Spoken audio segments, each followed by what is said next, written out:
നമുക്ക് പെട്ടെന്ന് തന്നെ ഉണ്ടാക്കിയെടുക്കാനായിട്ട് ഇതിലും എളുപ്പമുള്ള ഒരു കേക്ക് വേറെ ഇല്ലാന്നാണ് കേട്ടോ എനിക്ക് തോന്നുന്നത്. ഇതിന്റെ ആ ഒരു ടെക്നിക്ക് മനസ്സിലാക്കിയ ശേഷം രാവിലെ ഉച്ചക്ക് വൈകിട്ട് നന്നായി ഞാൻ ഉണ്ടാക്കിക്കൊണ്ടിരുന്ന ഒരു കേക്കായിരുന്നു കേട്ടോ അത്.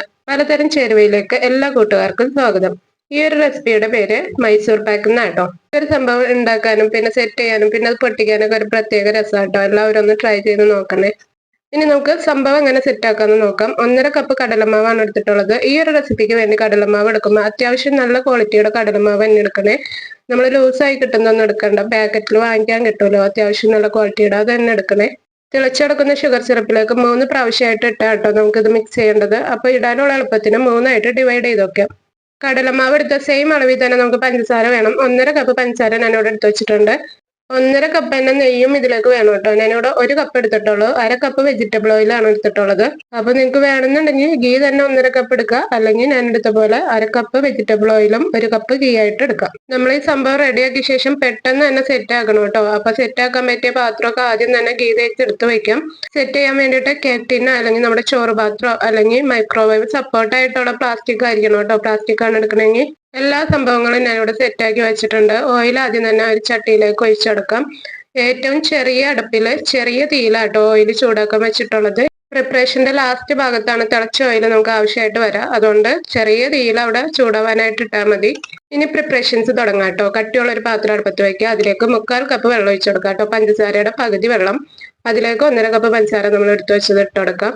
ഇനി ഇതിങ്ങനെ തിളപ്പിച്ചുകൊണ്ടേയിരിക്കുക. ഒറ്റനൂൽ പരുവാവണം കേട്ടോ. ഇത് ഒറ്റനൂൽ പരുവാവാനായിട്ട് എത്ര സമയം എടുക്കും എന്നുള്ളത് അടുപ്പിന്റെ തീയും ചൂടൊക്കെ അനുസരിച്ചിരിക്കും. തിളച്ചൊരു 2-3 മിനിറ്റ് കഴിയുമ്പോൾ തുടങ്ങി ഇങ്ങനെ ഇടയ്ക്കിടയ്ക്ക് ചെക്ക് ചെയ്തോണ്ടിരിക്കുക കേട്ടോ. ഒരു സിംഗിൾ ത്രെഡ് ഇങ്ങനെ വരണുണ്ട്. ആ സമയം ക്യാമറ ബ്ലറായി പോയി, അതാണ് ശരിക്കും കാണുന്നില്ല. ഒറ്റനൂൽ പരുവാവാതെ നമ്മൾ ഇട്ട് കൊടുക്കരുത് കേട്ടോ. പഞ്ചസാര ഒരുപാട് മുറുകി പോയി കഴിഞ്ഞ് ഇട്ട് കൊടുത്താലും നമ്മുടെ കേക്ക് ഭയങ്കര ബലമായിരിക്കും. അതുകൊണ്ട് കറക്റ്റ് ഒറ്റനൂൽ പരുവായി കഴിഞ്ഞ ആ സമയത്ത് തന്നെ കടലമാവ് നമ്മൾ എടുത്തു വെച്ചതിൽ ഒരു പോർഷൻ ഇട്ടെടുക്കാം. ഇട്ടെടുത്ത കടലമാവ് കംപ്ലീറ്റ് നമ്മുടെ പഞ്ചസാര ലൈനായിട്ട് ഒബ്സർവ് ആയ ശേഷം അടുത്ത പോർഷൻ ഇട്ടെടുക്കാം. അതും നന്നായിട്ട് മിക്സായി കടലമാവായിട്ട് യോജിച്ച ശേഷം അടുത്ത ബാച്ച് ഇട്ടെടുക്കാം കേട്ടോ. അങ്ങനെ കംപ്ലീറ്റ് കടലമാവ് ഇട്ടെടുത്ത് നന്നായിട്ടൊന്ന് മിക്സ് ചെയ്തെടുക്കാം. നന്നായിട്ട് പഞ്ചസാര നെയ്യൊക്കെ ചേർന്ന സംഭവമാണ്. എപ്പോഴും ഒന്നും ഉണ്ടാക്കാൻ പറ്റില്ല. എനിക്ക് പഞ്ചസാര അത്ര ഇഷ്ടമുള്ള ആളൊന്നുമല്ല മധുരമൊന്നും. എന്നാലും ഇത് ഉണ്ടാക്കാനുള്ള ഒരു രസം കൊണ്ട് ഞാൻ കുറെ ഉണ്ടാക്കിയിട്ടുണ്ട് കേട്ടോ. അത് മധുരമൊക്കെ ഇഷ്ടമുള്ളവർക്ക് എപ്പോഴും ഇഷ്ടമുള്ള ഒരു സംഭവം തന്നെയാണത്. ഈ കംപ്ലീറ്റ് പ്രോസസ്സ് ഞാൻ മീഡിയം ഫ്ലെയിമിൽ ഇട്ടാട്ടോ ചെയ്തത്. കംപ്ലീറ്റ് കടലമാവ് ഇട്ടെടുത്ത ശേഷം 1 മിനിറ്റോളം നന്നായിട്ടൊന്ന് മിക്സ് ചെയ്ത് കൊടുക്കുക. അതിനുശേഷം നമ്മൾ തിളപ്പിച്ച് വെച്ചിട്ടുള്ള ഓയിൽ കുറച്ച് കുറച്ചായിട്ട് ഇട്ടെടുക്കണം. ആദ്യം തന്നെ ഒരു 1/4 കപ്പൊക്കെ ഇട്ടെടുക്കാം കേട്ടോ.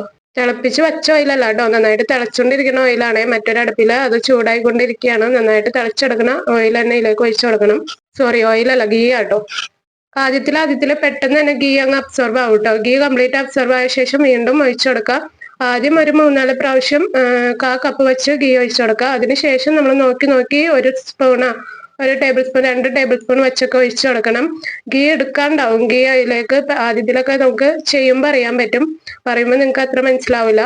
ആദ്യത്തിലൊക്കെ പെട്ടെന്ന് തന്നെ ഗീ അങ്ങ് വലിച്ചെടുക്കും. ലാസ്റ്റ് ഒക്കെ ആയി കഴിയുമ്പോൾ ഗീ അങ്ങോട്ട് എടുക്കാണ്ടാവും. ആ സമയത്ത് നമുക്ക് നിർത്തി പെട്ടെന്ന് തന്നെ സെറ്റ് ചെയ്യാൻ വെക്കണം കേട്ടോ. ഓയിൽ ഒഴിച്ചെടുക്കുമ്പോൾ അത് കുടിക്കാണ്ടായി കഴിഞ്ഞാൽ പെട്ടെന്ന് തന്നെ ഫ്ലെയിം ഓഫ് ചെയ്യുക. അപ്പം തന്നെ എടുത്ത് സെറ്റ് ചെയ്യാനായിട്ട് വെക്കുക കേട്ടോ.